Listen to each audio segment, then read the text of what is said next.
En lo que va del año, hemos visto eventos que solamente imaginábamos en una película o una serie hollywoodense de futuro distópico. Una cuarentena y confinamiento aplicado en la mayor parte de los países a nivel mundial. Y el temor a revivir escenas dantescas de la peste negra que azotó al viejo mundo durante la Edad Media. Estos hechos hacen crecer el pánico de muchos ante el fatal e inexorable destino. Hemos procurado evitar a un enemigo invisible para nuestros ojos, pero por medio de la confianza que tenemos en los estudios científicos y las cantidades de gente enferma saturando los sistemas de salud a nivel mundial, nos demuestran que el virus está ahí afuera, causando estragos, respectivamente donde el brote del COVID comienza a ser epicentro en distintas latitudes del planeta. Como siempre, los humanos preferimos dar prioridad a lo urgente y visible, frente a lo importante, e ignoramos a hechos que están ocurriendo y que puedan representar una amenaza mayor, como ya advirtieron muchos medios de comunicación, por lo cual te presento las 7 peores crisis económicas de la historia. Número 7. Una crisis económica es la fase del ciclo económico que representa el fin del auge hacia una baja o caída de la economía en general. Esta se da en un periodo de escasez en la producción, comercialización, consumo de productos o servicios. Usualmente antecede a este tipo de desastre un periodo especulativo de algún bien o servicio. Fue así que ocurrió en los años 30 del siglo XVII, en un periodo de gran prosperidad en los Países Bajos. El objeto de la burbuja fueron los bulbos de tulipán, por lo cual se llamó esta crisis como la crisis de los tulipanes. Estas flores multiplicaron su valor por 100 en tan solo 4 años. Los tulipanes se convirtieron en objetos de ostentación y se llegaron a pagar grandes sumas de dinero por ellos, por lo que provocaron una euforia productora y compradora, haciendo que sus precios aumentasen exponencialmente. Todo el mundo quería invertir en tulipanes. Mucha gente incluso llegó a dejar sus trabajos para dedicarse al cultivo de tulipanes, desde mercaderes hasta artesanos y albañiles. La locura se había desatado. Para tener una idea de esta locura, en 1623, un solo bulbo de tulipán se podía vender fácilmente por 100 florines, siendo que en ese tiempo el sueldo medio anual de un holandés era de 150 florines. Es decir, un holandés medio debía trabajar durante casi 10 años para comprar un bulbo de tulipán exótico. Una tonelada de mantequilla valía 100 florines.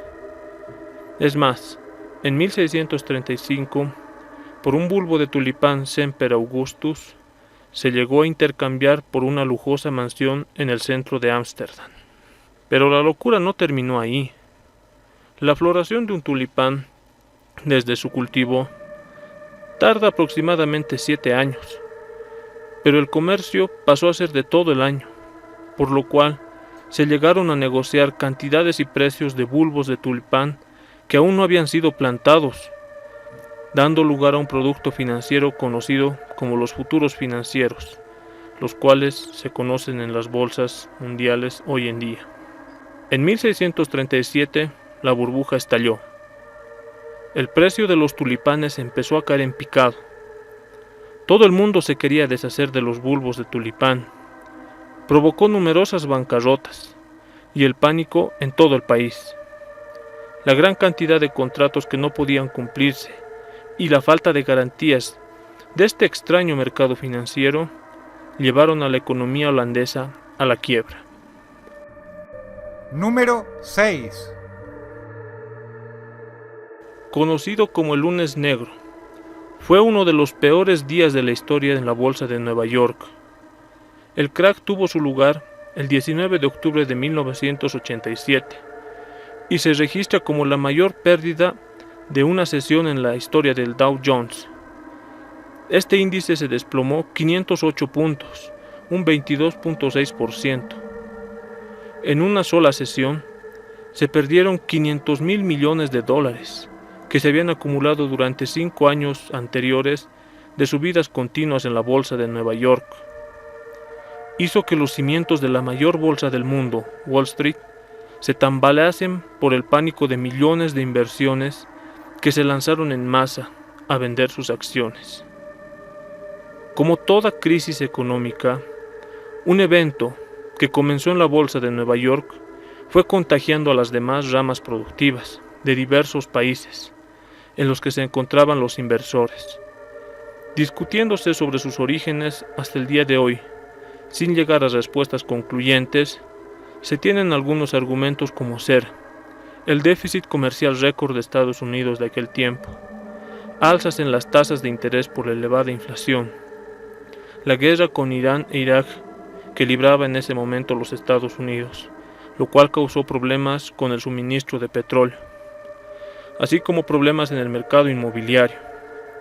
Lo cierto es que la caída comenzó en Hong Kong y se extendió a través de los distintos usos horarios internacionales, llegando a Europa y finalmente a Estados Unidos, pues existía inversión altamente apalancada por créditos, y un cambio en la restricción de los mismos hizo que se revalorizara el valor de los activos que se financiaron, y fueron cayendo a medida que existía una venta masiva de estos activos y ejecuciones de garantías en las que se apoyaban las inversiones. Número 5. Si eres un seguidor de este canal, lo más probable es que provengas de Latinoamérica y estés al tanto de la situación política, económica y social latinoamericana de los años 60 y 70, lo cual desembocó en una crisis llamada la crisis de la deuda latinoamericana.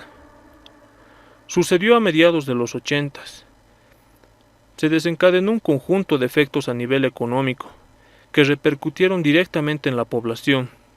A esto se le llamó la crisis de deuda latinoamericana, que es el periodo comprendido entre los años 1980 y 1990, pues varios países latinoamericanos experimentaban dificultades que se evidenciaban en el retraso de los pagos para cumplir sus deudas, al mismo tiempo que se iban registrando grandes salidas de recursos financieros, por lo que los mercados cambiarios eran sometidos a muchas tensiones.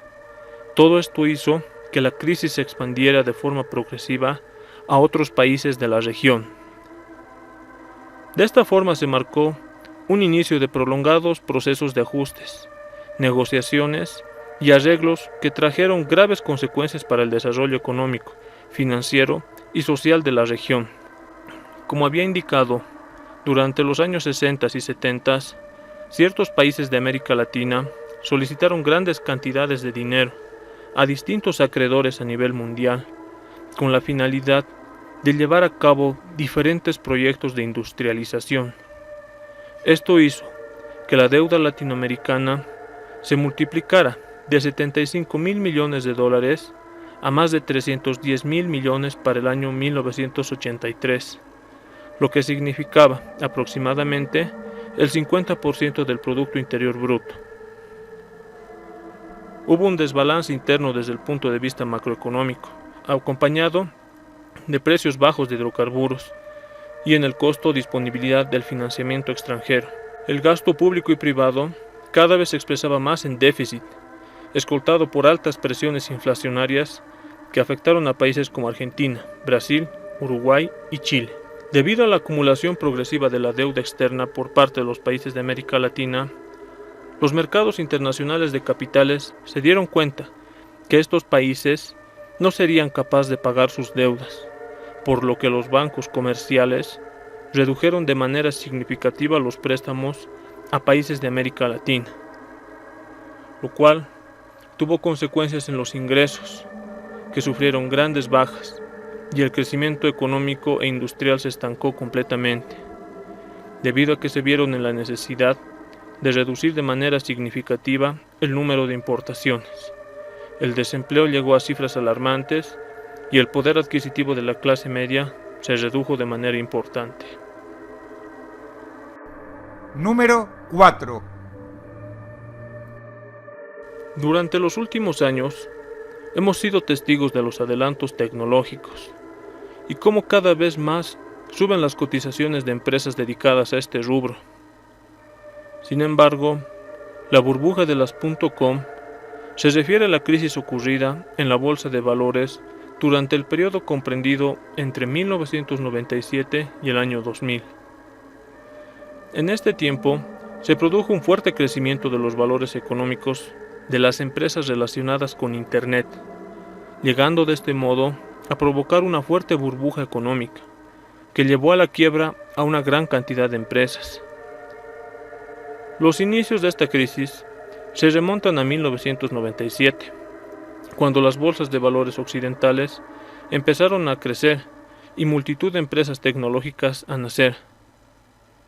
Todo comenzó como una euforia, y todo el mundo quería estar al tanto de la nueva economía, que era un término acuñado por Brian Arthur para distinguir la economía basada en la fabricación y la economía basada en el conocimiento, pues las empresas .com eran empresas basadas en el conocimiento.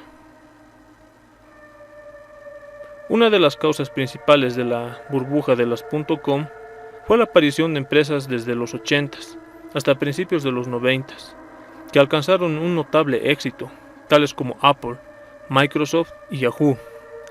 Esta evolución fue motivada por el progreso tecnológico, acompañado de la globalización económica. El modelo de negocio que solían utilizar las empresas .com se basaba en el aprovechamiento de Internet para conseguir una cuota del mercado, aunque al principio no generasen beneficios. Estas empresas esperaban llegar a conseguir fama para que en un futuro podrían hacer frente a sus gastos y conseguir beneficios de sus servicios. Pero tenía muchos defectos este modelo de negocio, pues existía un gran número de empresas que tenían el mismo plan de negocios. Pretendían monopolizar sus respectivos sectores. Incluso cuando dicho plan era bueno, solo podía haber algunos ganadores en cada sector, y por tanto, el resto tendría que fusionarse o cerrar, porque no podría hacer frente a sus costes estructurales, pues la venta masiva de acciones, registrada el 13 de marzo del 2000, provocó una reacción en cadena de órdenes de venta. Si a esto le sumamos el pánico de los inversores, de los gestores de fondos y la liquidación de las posiciones institucionales, llegamos a una caída de más del 9% del índice Nasdaq en menos de una semana. En 2001, la burbuja se fue desinflando a toda velocidad. La mayoría de las empresas .com cesaron sus actividades cuando no obtuvieron beneficios y ya no disponían de más financiamiento. En total, el boom de las .com provocó $5 billones en pérdidas de valor de las empresas tecnológicas, desde marzo de 2000 a octubre de 2002. Número 3. La crisis del petróleo de 1973 es una crisis internacional que tuvo lugar ese año, con la decisión de varios países del Golfo Pérsico de no exportar petróleo a países occidentales. La OPEP decidió llevar a cabo un embargo petrolífero a las naciones occidentales en un acto de represalia a los países que apoyaron a Israel en la guerra del Yom Kippur. Esta medida provocó un incremento de los precios del petróleo y la escasez del mismo, y en consecuencia un fuerte aumento de la inflación. Otros de los efectos de esta crisis fueron el aumento del desempleo y un bajo crecimiento económico. Debido a la dependencia que existía del petróleo procedente de Oriente Medio, los países occidentales se vieron sumidos en una grave crisis económica, mientras el precio del petróleo aumentaba. Aumentó de los $2,9 a los $11,9. Ante un aumento desorbitado de los precios del petróleo y los problemas de suministro, muchos países optaron por reducir su dependencia del crudo, apostando por otras fuentes de energía, como Francia, que apostó por la energía nuclear, mientras que Estados Unidos y Canadá optaron por la quema de residuos de madera. Pese a que el embargo duró 6 meses, se levantó en marzo de 1974, se produjo un aumento de la inflación y muchos países entraron en una etapa de bajo crecimiento económico. Precisamente en este periodo económico, marcado por una elevada inflación y una economía estancada, se acuñó el término estanflación. Número 2. En 2008, se desató una crisis financiera jamás vista desde 1929.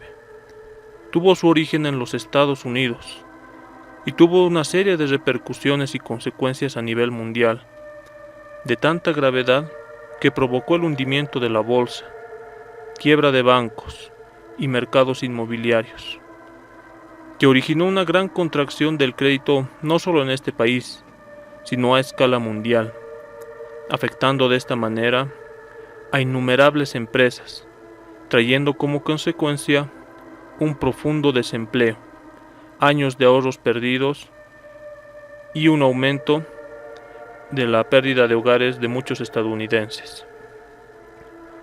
Sus orígenes se remontan a principios de los años 2000, a través de la otorgación de dinero barato, con una baja tasa de interés, a través de la expansión crediticia y otorgación de hipotecas subprime. En los años 70 se diseñaron bonos para su venta compuestos por hipotecas, con bajo riesgo, porque las personas que accedían a hipotecas tenían una evaluación y capacidad de pago comprobada. No obstante, con el objetivo de continuar vendiendo estos bonos hipotecarios, se otorgaron hipotecas cada vez a clientes más riesgosos, y cuando entraron en vigencia las tasas de interés variable, pues se dieron cuenta de que no podían pagar sus hipotecas y se ejecutaron las garantías, dejando sin casas a quienes las habían adquirido, por así decirlo. Pero esto no se limitó netamente a este aspecto. Bancos con tradición histórica quebraron y a otros se otorgaron planes de salvataje durante la administración del presidente Barack Obama por hasta $800 mil millones para quitar esos activos tóxicos. Fondos de pensiones que perdieron el ahorro de personas porque invirtieron en esos bonos de bajo riesgo. Empresas de seguros en problemas y en general hubo mucho caos y problemas en sectores que invirtieron en instrumentos financieros complejos y poco claros, netamente especulativos, como en el caso que habíamos visto de los tulipanes. El Producto Interno Bruto de Estados Unidos se contrajo un 6.2% a finales de 2008 y la producción industrial se redujo significativamente.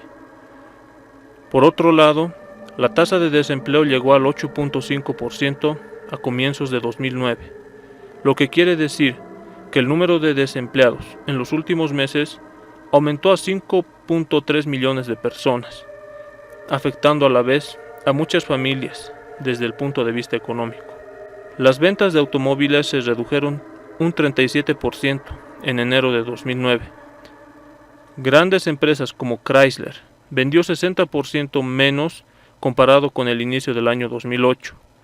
Ante todo esto, la Reserva Federal de los Estados Unidos no esperaba un repunte de la actividad económica de forma temprana, sino hasta finales del año 2009 o inicio del 2010, trayendo frustración en la sociedad y en los inversionistas. Número 1.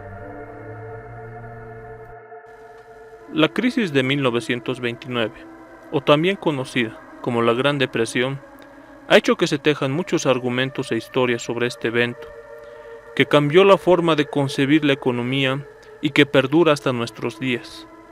Tan falsas o exageradas, desde inversores que se arrojaban de las ventanas, como que el capitalismo es un mundo de desorden y caos, por lo que necesita de un Estado interventor, planificador y regulador de la economía.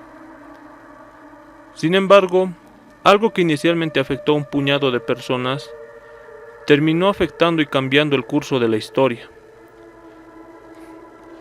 Esta crisis hizo que $10.000 millones se esfumaran, incrementó a más de 3.4 millones de desempleados para situarse años después una tasa de desempleo en Estados Unidos del 25%, alcanzando cifras de un temible 33% de desempleo en otros países.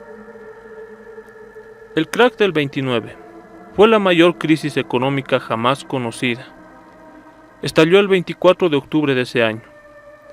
En esta fecha, la bolsa de valores de Wall Street sufrió una caída en sus precios. Esto provocó la ruina de muchos inversores y pequeños accionistas, el cierre de empresas y bancos. Esto conllevó al desempleo a millones de ciudadanos. El problema se trasladó a casi todos los países del mundo, como un efecto dominó. Afectó tanto a países desarrollados como los que estaban en vías de desarrollo. Europa se recuperaba en aquel tiempo de las consecuencias de la Primera Guerra Mundial y empeoró su situación.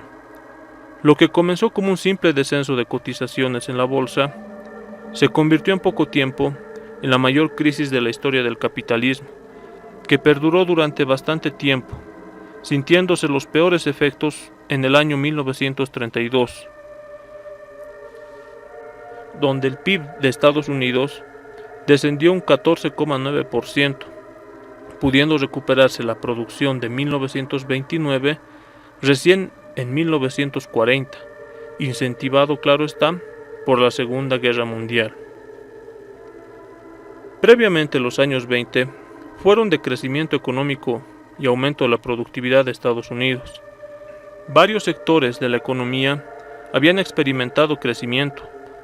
Sectores industriales nuevos como la industria eléctrica, la química, la petroquímica, la aeronáutica, el cine y la radiofonía.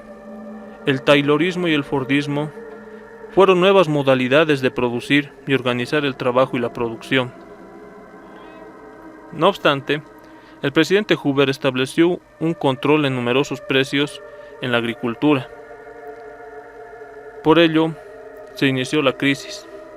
Nadie pudo o quiso darse cuenta de la gravedad de la situación, cuando en octubre de 1929 la crisis fue inevitable y se extendió al sistema bancario, la industria y el comercio. Pero existe una explicación menos conocida y más contundente, planteada por Murray Rothbard, quien explica que la gravedad del colapso de Wall Street en el 29 no se debió a la licencia desenfrenada de un sistema capitalista de libre funcionamiento, sino que existió insistencia del gobierno estadounidense en mantener artificialmente un auge inyectando crédito inflacionario. La caída de existencias continuó y la economía real entró en caída libre, no solo porque el gobierno interfería poco, sino que interfería demasiado.